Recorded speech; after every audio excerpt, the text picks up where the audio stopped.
Hiburan mendidik jiwa hanya yang terbaik di IKIM, Inspirasi Inforia Islami.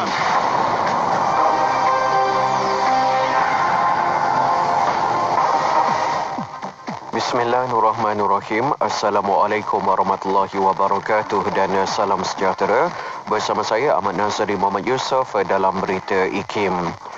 Jumlah individu yang mendaftar untuk mendapatkan vaksinasi COVID-19 melalui aplikasi MySejahtera di Pulau Pinang masih di bawah kadar 10% sejak pendaftaran menerusi program imunisasi COVID-19 kebangsaan PICK dibuka pada bulan lepas. Ketua Menteri Pulau Pinang, Chow Konya berkata, setakat pada 4 Mac, hanya 113,672 individu mendaftar untuk menerima vaksin tersebut daripada 1.3 juta penduduk Pulau Pinang. Jelas beliau, secara umum vaksin fasa 1 diberikan kepada petugas barisan hadapan iaitu sejumlah 5,172 orang telah menerima suntikan vaksin di negeri Pulau Pinang sehingga pada 7 Mac lalu. Bagaimanapun, Chow menjangka jumlah pendaftaran penerima vaksin di negeri itu akan meningkat menjelang bulan Mei dan Jun selepas bermulanya fasa 2 dan fasa 3 PICK. Pertubuhan Bangsa-Bangsa Bersatu PBB memuji semangat besar wanita Somalia terhadap keamanan, pembangunan serta bersama-sama di barisan hadapan untuk memerangi wabak COVID-19. Dalam satu kenyataan yang dikeluarkan di Mogadishu sempena Hari Wanita Antarabangsa, PBB menyeru pemimpin Somalia tegas untuk memastikan kesaksamaan gender dan penyertaan penuh wanita dalam semua bidang. Sungai Kim Kim di Johor yang didakwa dicemari tumpukan hitam sejak kebelakangan ini didapati sudah tidak lagi berbau dan kembali ke paras julat normal. Demikian menurut Jabatan Alam Sekitar JAS Johor.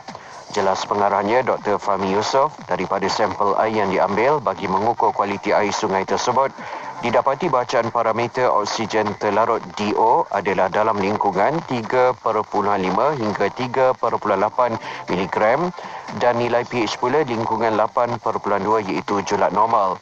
Dalam pada itu, beliau mengingatkan semua pihak supaya tidak melakukan aktiviti yang boleh menjejaskan kualiti sungai dan udara atau tindakan tegas bakal diambil. Sekian saja berita IKIM untuk edisi 10 pagi ini. Berita seterusnya akan ke udara pada pukul 12.30 hari ini. Assalamualaikum warahmatullahi wabarakatuh dan teruskan kesetiaan anda bersama IKIM, Inspirasi Inforia Islami. Laporan berita tadi dari sumber bernama Kapsul Masa.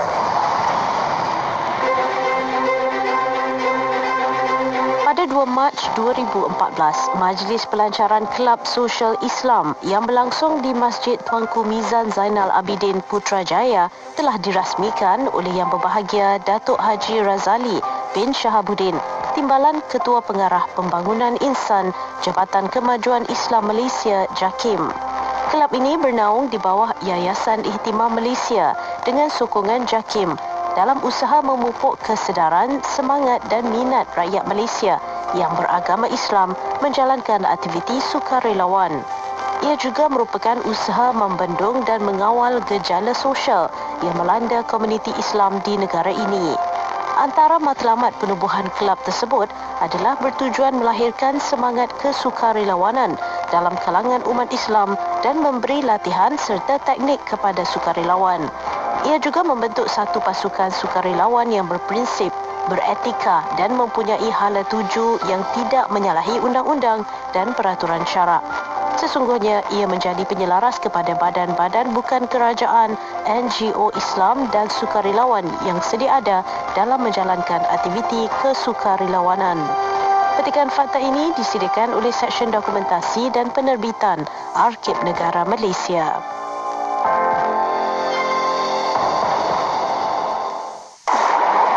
Allahumma afini fi badani, Allahumma afini fi sam'i, Allahumma afini fi basari, la ilaha illa anta.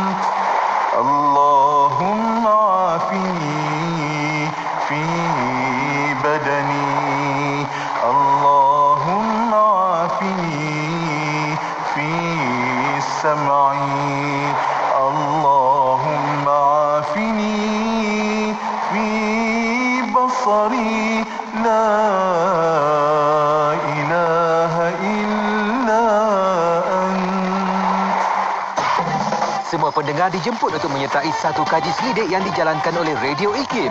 Tempoh kaji selidik ini bermula 1 Mac hingga 31 Mac 2021. Caranya mudah sahaja. Layari laman web www.ikim.my/kaji-selidik dan jawab semua soalan yang dikemukakan. Jadi tunggu apa lagi? Kunjungi segera laman web www.ikim.my/kaji-selidik. Selami ilmu untuk kehidupan kita seharian bersama Nur Hayati Paradi di Aspirasi 10.1. IKIM, Inspirasi Inforia Islami. Assalamualaikum warahmatullahi wabarakatuh. Dimulakan dengan lafaz suci Bismillahirrahmanirrahim. Selawat dan salam buat Rasul junjungan Nabi Muhammad sallallahu alaihi wasallam. Selamat pagi. Salam aspirasi untuk semua sahabat pendengar IKIM. Tak kira di mana jua anda berada saat ini. Terima kasih kerana terus setia bersama kami di Radio IKIM, menjadi teman anda, bersama-sama meluangkan masa insya-Allah.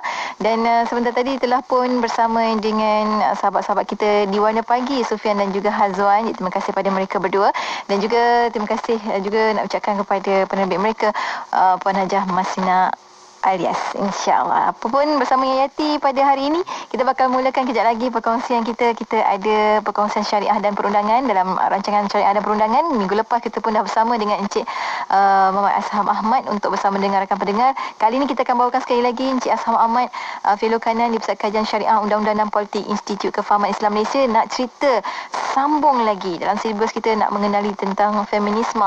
Kita nak tahu juga tentang gelombang-gelombang gerakan feminisme ini. Feminisme kita akan kongsikan kejap lagi bersama dengan Cik Asham untuk anda ikuti secara langsung di FB IKIM FM, di YouTube channel IKIM, dan juga pastinya di Radio Institut Kefahaman Islam Malaysia. Saat ini jom kita mulakan pertemuan kita bersama dengan Anugerah dengan lagunya As-Siddiq, tentunya hanya di IKIM, Inspirasi Inforia Islami, bersamakan saya Nur Hayati Paradi.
Aku asyik letih lah sejak mengandung ni. Apa rasa kau? Dah mengandung anak ketiga masih cegas lagi.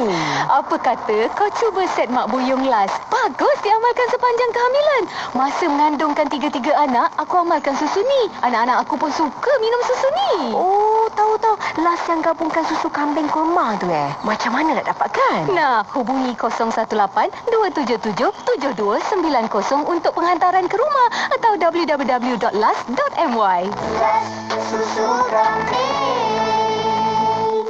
Bang, ni campur ni satu lagi. Berapa bang?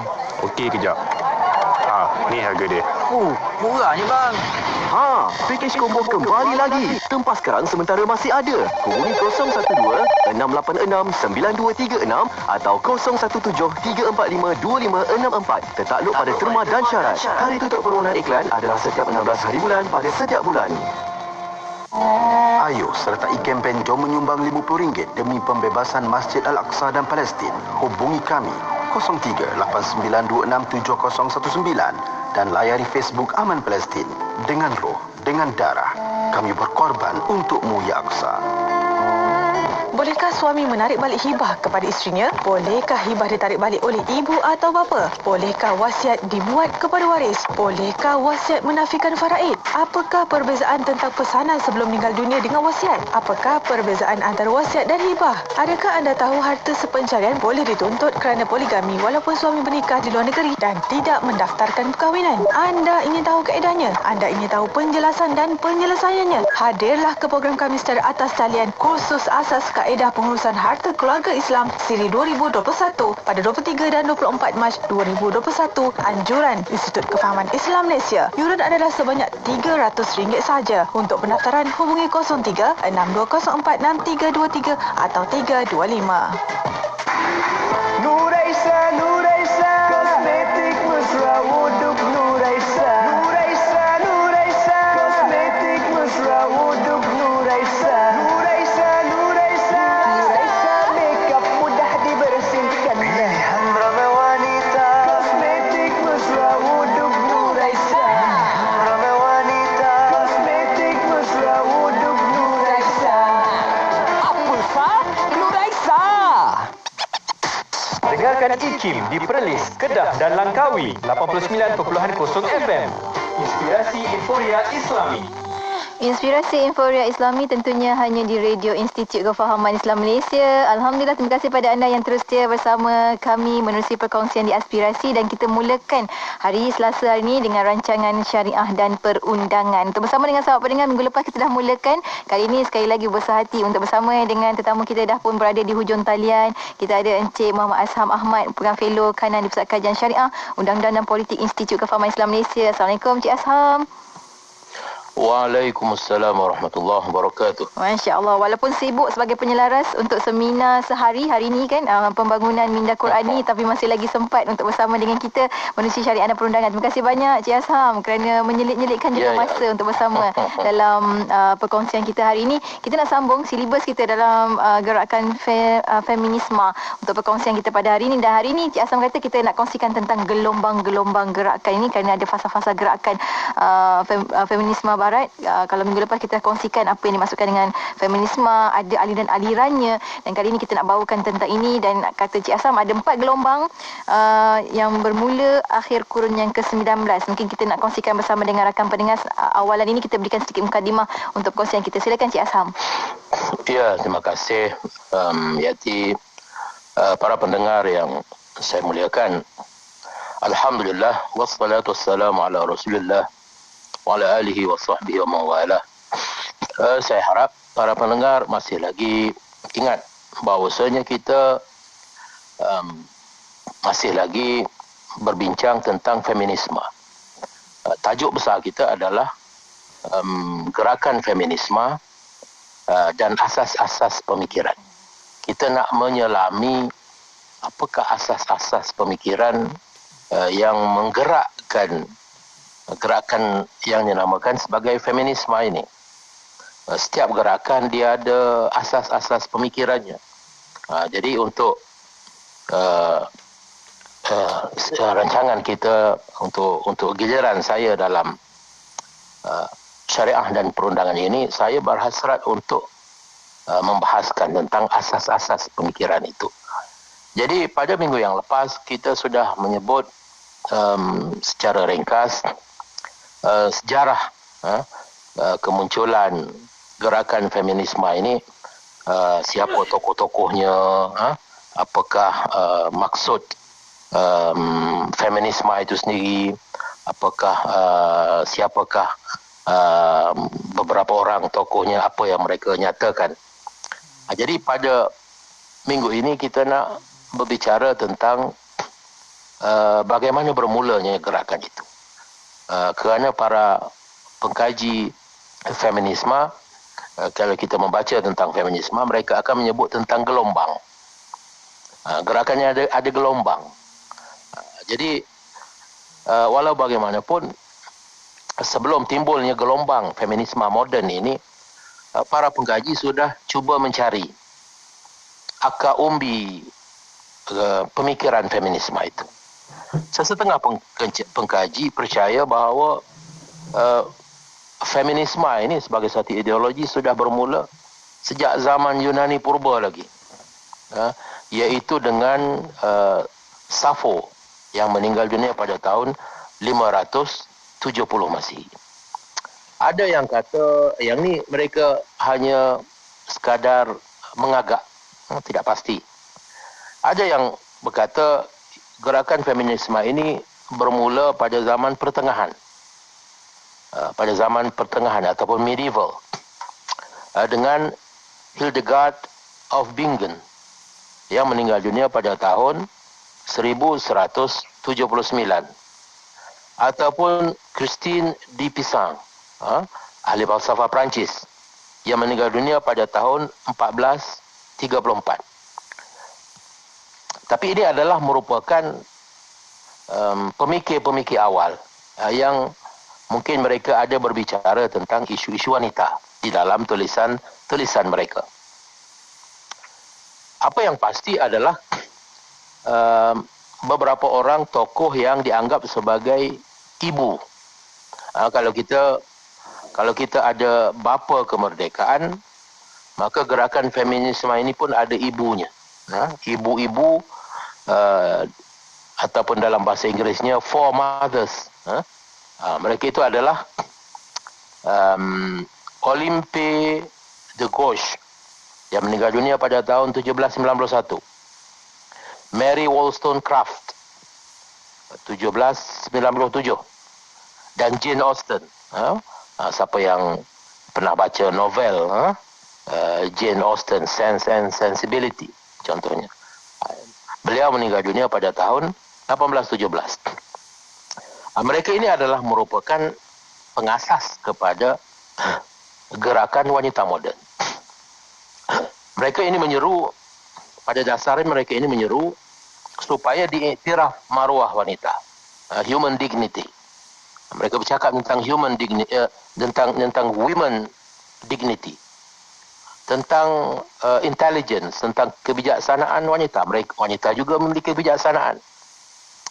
Bukan sahaja lelaki, wanita juga memiliki kebijaksanaan. Mereka juga mampu untuk memahami perkara-perkara ilmiah.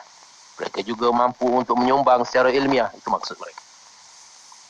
Dan mereka juga memiliki potensi-potensi yang banyak yang boleh dimanfaatkan oleh masyarakat.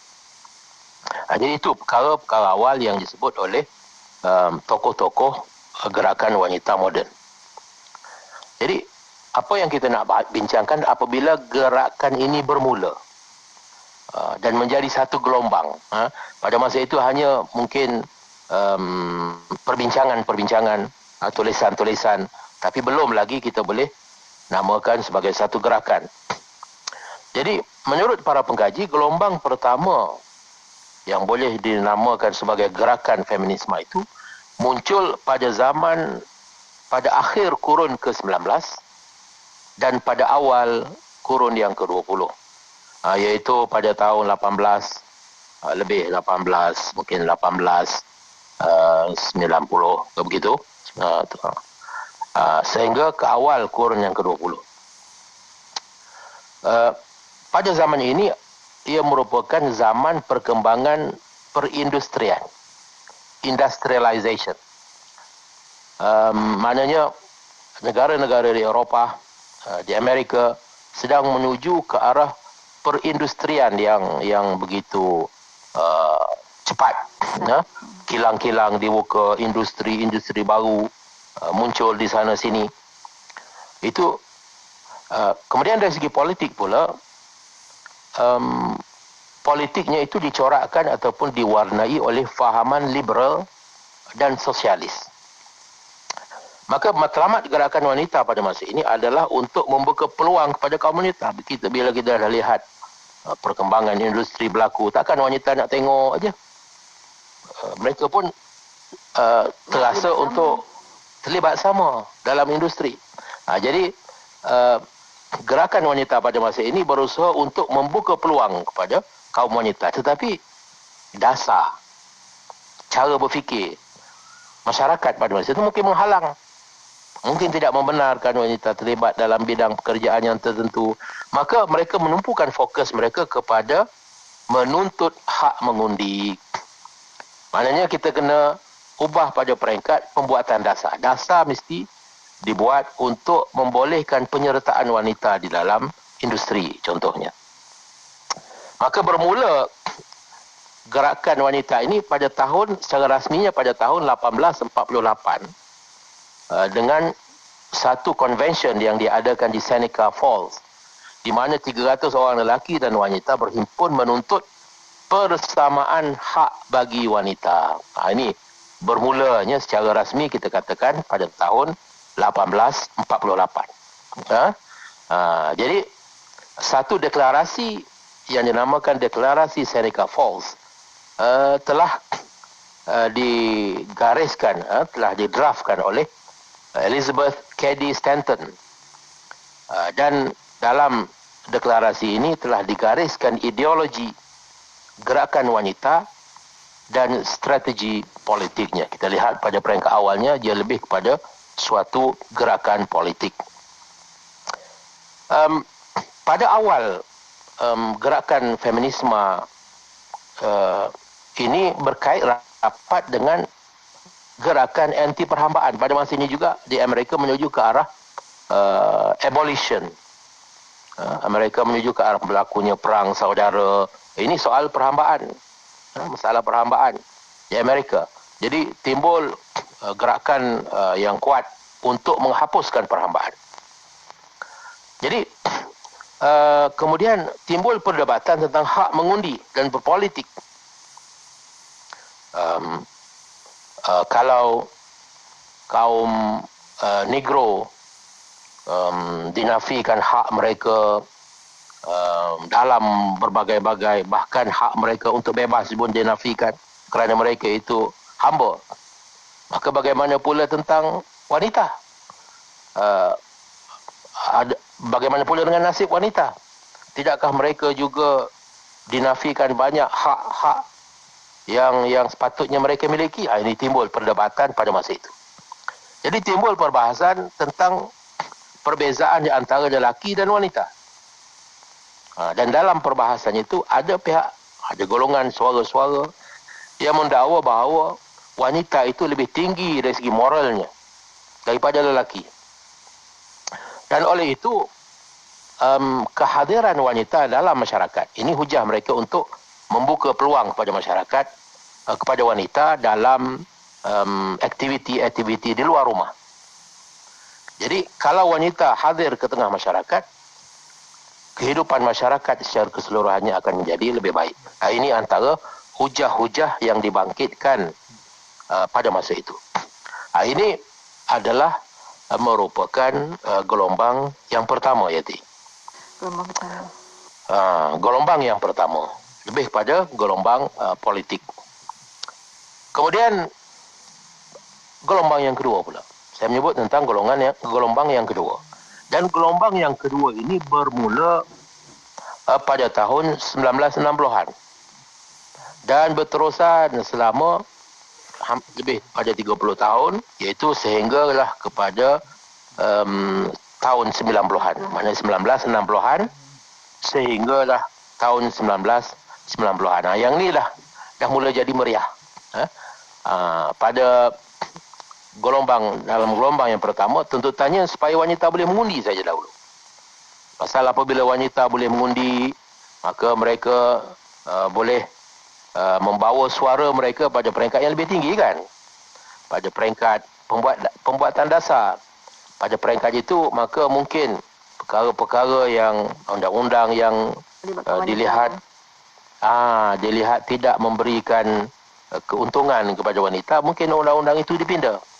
Undang-undang yang menghalang wanita daripada bekerja contohnya. Undang-undang yang menyekat wanita daripada mendapat pendidikan contohnya. Jadi perkara-perkara yang sebegitu mereka perjuangkan melalui hak untuk mengundi. Pada tahun 1960-an muncul gelombang yang kedua. Jadi konteks gelombang yang kedua ini pula adalah konteks anti perang tahun 60-an ini. Pada masa itu Amerika terlibat dengan perang di Vietnam. Jadi pada masa gelombang yang pertama anti perhambaan. Gelombang yang kedua ini gerakan anti perang. Dan gerakan hak sivil dan kumpulan minoriti. Ini di Amerika khususnya. Gerakan hak sivil. Mana menuntut keadilan dari segi hak sivil, hak kemasyarakatan.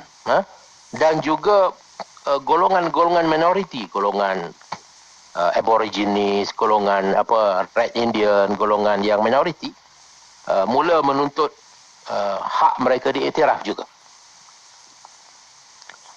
Dan suara gelombang yang kedua ini menjadi semakin radikal. Dan isu dominan pada masa ini adalah isu sexuality dan hak reproduktif. Kerana pada masa ini juga timbul meluasnya perancang keluarga. Jadi adakah wanita berhak untuk tak mau mengandung? Kerana sekarang sudah ada kemudahan alat-alat yang membolehkan perkara itu dilakukan.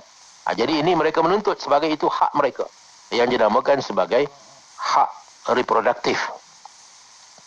Di Amerika fokus gerakan wanita adalah terhadap tuntutan meminda perlembagaan tentang persamaan hak yang menjamin hak tanpa mengira jantina. Mereka menuntut supaya pindaan dilakukan terhadap perlembagaan supaya dijamin persamaan hak di antara lelaki dan wanita di dalam perlembagaan. Kemudian fasa ataupun yang namakan sebagai gelombang yang kedua ini bermula bagaimana? Dia bermula dengan satu protes menentang penganjuran pertandingan Ratu Cantik Miss America pada tahun 1968 dan 1969 di Atlantic City. Ini bermula begitu. Bermula dengan cara protes terhadap pertunjukan Miss America. Para pejuang feminis pada masa ini, pada tahun 60-an ini, menganggap pertandingan Ratu Cantik itu tidak ubah seperti pertunjukan haiwan ternakan yang menjatuhkan maruah wanita serta menjadikan mereka sebagai bahan permainan lelaki. Ini sikap dan tanggapan golongan feminis terhadap penganjuran pertandingan Ratu Cantik. Saya rasa dalam perkara ini kita amat bersetuju kan. Kita amat bersetuju. Tetapi kita lihat sampai sekarang pertandingan Ratu Cantik masih diadakan. Masih lagi diadakan. Sekurang-kurangnya pada zaman 1960-an ini ada di kalangan wanita di Amerika sendiri yang melihat pertandingan Ratu Cantik itu sebagai suatu acara yang menjatuhkan maruah wanita sebenarnya. Gelombang yang kedua ini juga kita nyatakan ciri-ciri gelombang yang kedua ini, untuk membezakannya dengan gelombang-gelombang yang lain. Karena kita lihat nanti gelombang-gelombang ini dia ada pembawaan yang berbeza. Walaupun semua itu kita nak Ya, semua itu kita cakap tentang pemikiran kan. Walaupun semua itu adalah merupakan gelombang feminisme, akan tetapi daripada satu zaman kepada satu zaman, kita lihat coraknya itu berubah-ubah, berbeza-beza. Jadi gelombang yang kedua ini, menurut pengkaji, lebih bersifat teoretikal. Maknanya sudah timbul teori-teori yang digunakan untuk menyokong gerakan feminisme ini. Dan teori yang dimaksudkan itu adalah yang menggabungkan neo-marxisme dengan teori psikoanalisis. Ini adalah teori-teori yang mereka gunakan. Mereka mula mengaitkan penindasan wanita dengan kritikan terhadap patriarki. Ini sudah mula mereka menjelaskan kenapa wanita subjugated, dia kata. Subjugated maknanya diletakkan tarafnya di bawah lelaki. Di bawah lelaki, lebih rendah daripada lelaki. Maka para pemikir gerakan wanita ini menyatakan puncanya adalah patriarki. Maknanya sistem yang dinamakan patriarki itu menjadikan wanita begitu. Maknanya sistem patriarki ini sistem yang dikuasai oleh orang lelaki. Bapa, anak lelaki. Jadi yang itu mereka salahkan. Yang ini kita akan bincangkan nanti. Tema patriarki ini, isu patriarki ini akan sentiasa bangkit apabila kita berbicara tentang feminisme. Mereka mengaitkannya dengan patriarki. Juga dengan kapitalisme, sistem kapitalisme. Heteroseksualiti. Maksudnya heteroseksualiti itu pun disalahkan, dikaitkan sebagai punca subjugation of women. Maknanya subjugation kata apa? Penindasan wanita. Bukan penindasan ni macam oppression. Tapi subjugation maknanya wanita itu diletakkan pada taraf yang lebih rendah. Jadi salah satu faktornya adalah heteroseksualiti. Mereka menyalahkan heteroseksualiti. Dan juga peranan wanita sebagai isteri dan ibu itu pun disalahkan, itu pun disabitkan, itu pun dikaitkan sebagai punca kenapa wanita itu kedudukannya lebih rendah. Kerana mereka itu jadi isteri dan ibu. Jadi ini kita lihat cara mereka berfikir itu tentulah jauh daripada cara berfikir kita. Kerana dalam Islam, kedudukan sebagai isteri, apatah lagi kedudukan sebagai ibu itu amat tinggi. Mulia. Kita tidak melihat kedudukan sebagai isteri dan ibu itu sebagai kedudukan yang rendah. Tetapi mereka melihat sedemikian. Kerana mungkin mereka melihat dari sudut penghasilan pendapatan. Dilihat dari sudut ekonomi semata-mata. Maknanya orang yang wanita yang menjadi isteri dan ibu ni mereka yang tidak menghasilkan pendapatan. Maka dari segi ekonomi, maka mereka dilihat tidak produktif begitu mungkin.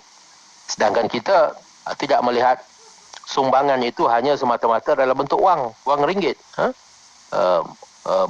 Mereka memberikan sebagai isteri dan sebagai ibu, mereka memberikan sumbangan yang amat besar kepada pembangunan manusia, kepada pembangunan negara, kepada pembangunan ummah. Jadi tentulah perkara ini kita tidak boleh persetujui. Kemudian satu perkara yang kita mesti sebutkan di sini adalah perbezaannya antara seks dan gender. Golongan feminis, gelombang yang kedua ini membezakan di antara seks dan gender. Mereka berkata seks itu adalah biological. Maknanya kalau kita sebut jantina seseorang itu ditentukan secara biological. Akan tetapi gender adalah suatu social construct.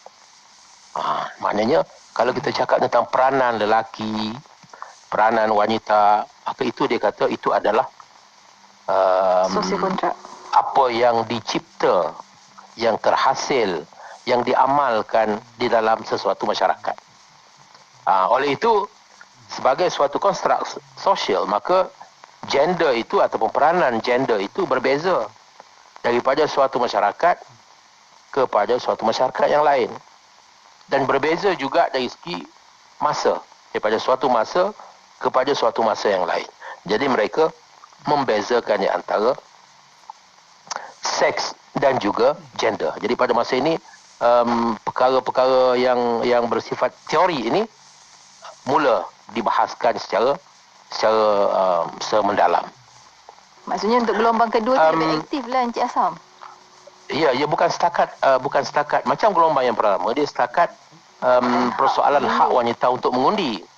Jadi pada gelombang yang kedua ni mereka sudah mula pergi kepada teori-teorinya.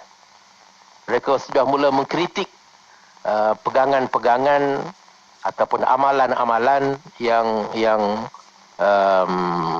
biasa diamalkan di dalam masyarakat.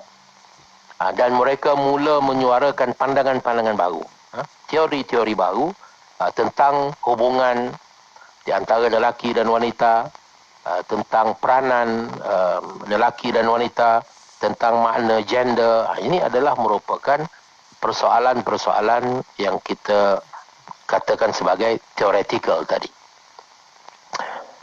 Gelombang yang kedua ini didominasi oleh wanita bukan kulit putih di negara-negara membangun. Maknanya dia sudah tidak lagi terhad di Amerika, tapi sudah mula berkembang di negara-negara yang membangun juga, yang bukan berkulit putih. Jadi mereka percaya perjuangan wanita itu adalah merupakan pertarungan di antara kelas struggle. Ini dia daripada Marxis lah, daripada ideologi Marxis. Sentiasa wujud pertarungan di antara kelas struggle. Dan wanita itu dianggap sebagai satu kelas masyarakat. Wanita lawannya lelaki. Jadi timbul apa yang dinamakan sebagai gender war. Macam seolah-olahnya lelaki dan wanita ni menuju ke arah peperangan dan pertempuran. Dan mereka ini berusaha menghapuskan seksisme. Apa yang mereka namakan sebagai seksisme, maknanya macam ideologi yang berasaskan kepada seks. Perbezaan lelaki dan wanita, perbezaan peranan, itu mereka namakan sebagai seksisme. Pada segenap peringkat, daripada peringkat yang paling bawah sampai peringkat paling atas, daripada kartun budak-budak. Jadi kalau buat rancangan kartun, mesti dihapuskan daripada rancangan kartun itu unsur-unsur seksisme yang menunjukkan kepada mungkin lelaki lebih dominan. Tak boleh, mesti sama kan, macam begitu. Jadi itu adalah kita dah jelaskan ciri-ciri gelombang yang kedua dan gelombang yang pertama. Setakat itu dulu. Baik. Kita akan mencari rehat seketika dan sangat menarik sebenarnya ramai sahabat-sahabat kita memberikan interaksi masing-masing, juga pandangan masing-masing. Jadi alhamdulillah, jadi untuk anda rakan pendengar yang menyaksikan, menonton secara langsung di FB IKIM FM saat ini, tekan butang share supaya lebih ramai lagi dapat faham dan juga belajar sesuatu daripada feminisme dan juga gelombang-gelombang yang dibawa. Kita baru belajar gelombang pertama dan kedua, kejap lagi kita akan kongsikan gelombang ketiga dan juga keempat, insya-Allah. Sampai kita berhenti rehat seketika. Untuk anda jangan ke mana-mana, teruskan kesetiaan bersama kami tentunya hanya di IKIM, Inspirasi Inforia Islami.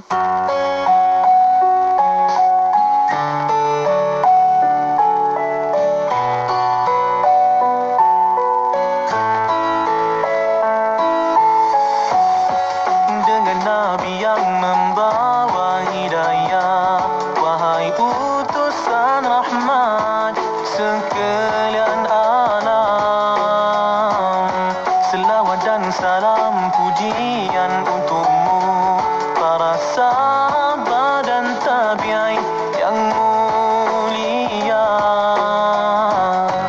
Bin nabil huda nahnu jundul huda, sanabqi ala al-ahdi tulul mada,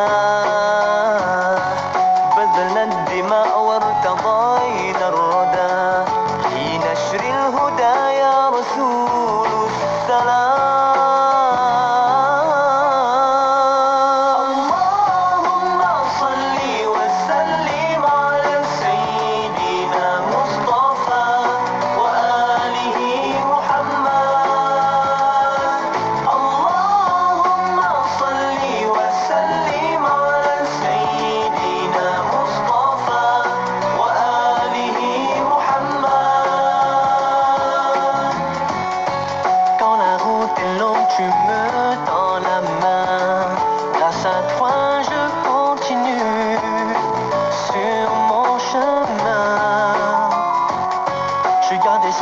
l'espoir me garde humain.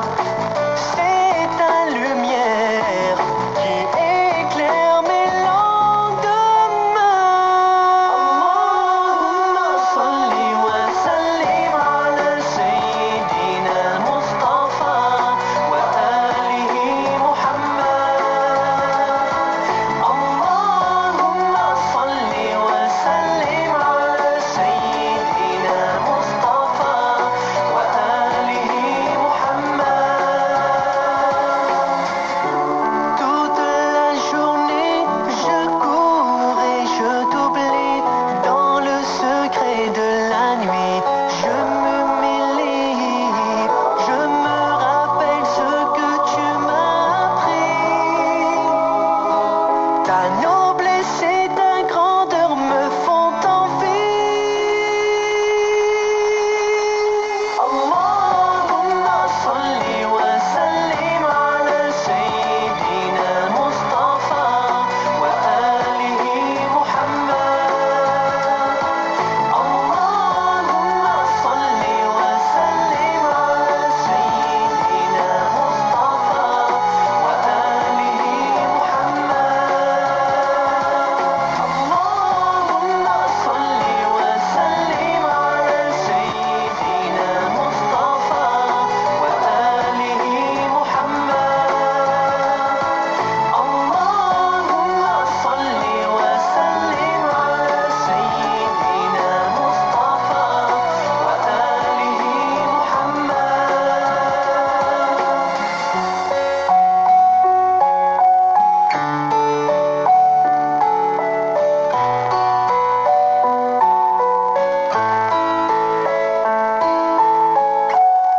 Inspirasi Inforia Islami tentunya hanya di Radio Institut Kefahaman Islam Malaysia. Alhamdulillah, terima kasih pada anda yang terus bersama kami menerusi perkongsian di aspirasi. Kita ada rancangan syariah dan perundangan bersama dengan Encik Muhammad Azham Ahmad, Fellow Kanan di Pusat Kajian Syariah, Undang-Undang dan Politik Institut Kefahaman Islam Malaysia. Kita masih lagi berlega-lega dalam berkenaan dengan gerakan feminisme, asas pemikirannya bagaimana dan sebagainya. Hari ini kita cerita tentang gelombang feminisme sendiri. Ya. Ada empat gelombang. Bagaimana berkata gelombang ni bukan satu perkara yang kecil, maknanya besar gelombang kan. Encik Azham dia tadi gelombang pertama dia membawa kepada lebih kepada sosial politik. Kemudian yang kedua tu pada tahun 1960-an dah mula dah ada masuk theoretical dan sebagainya. Dan mungkin kita nak sambung untuk gelombang seterusnya. Cuma ni ada juga soalan-soalan daripada sahabat-sahabat kita Encik Azham. Antaranya kata bila masuk gelombang kedua ni, adakah itulah bermulanya LGBT Encik Azham? Tapi itu nanti kita akan jawab nantilah kemudian nanti insya-Allah. Kita sambung terlebih dahulu untuk gelombang seterusnya Encik Azham. Silakan.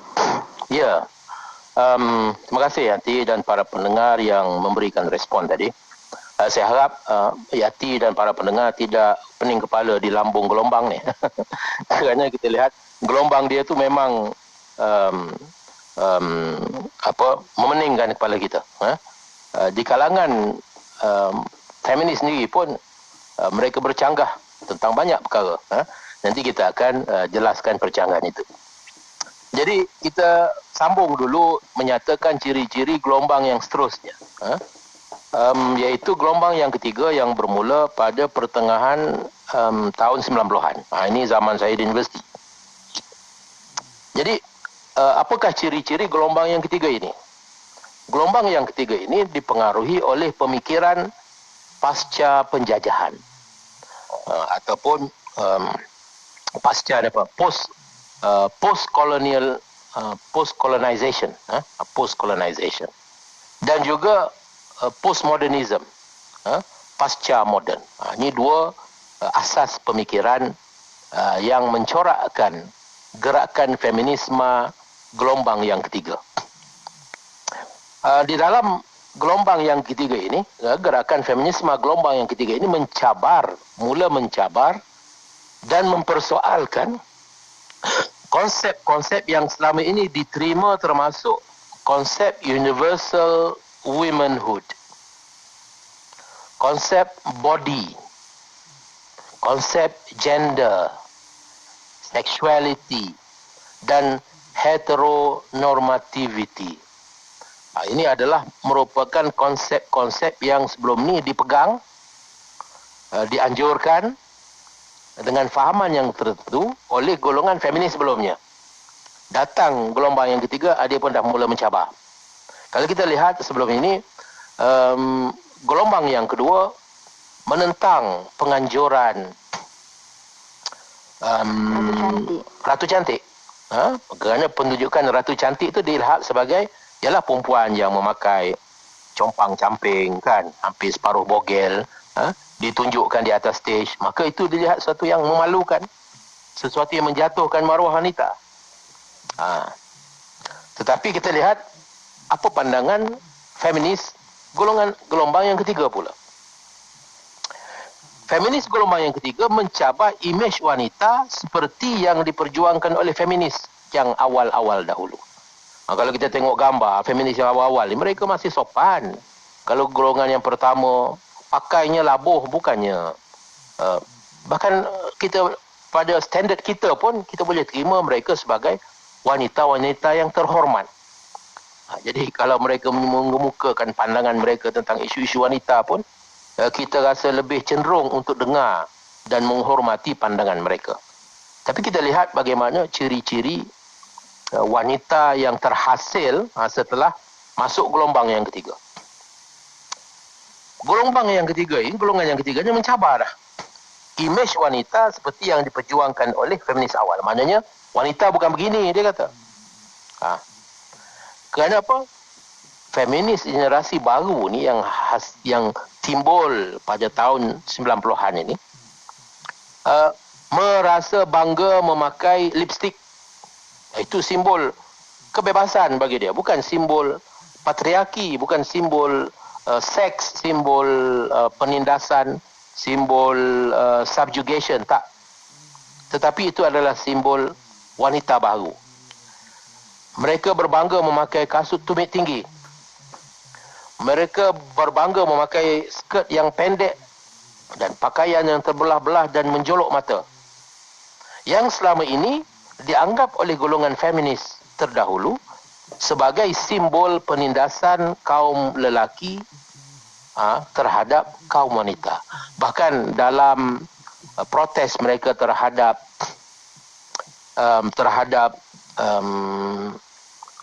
pertunjukan Ratu Cantik itu, di antara tindakan simbolik yang mereka buat adalah membaling, membakar kasut tumit tinggi, dan juga lipstick dan perkara-perkara yang sedemikian, yang dianggap sebagai simbol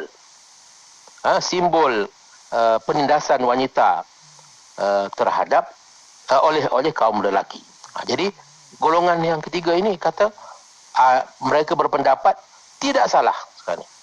Tidak salah untuk wanita memakai, dia kata, saya petik di sini, tidak salah untuk wanita memakai push up bra, sedangkan mereka juga pada masa yang sama intelijen, berpendidikan tinggi.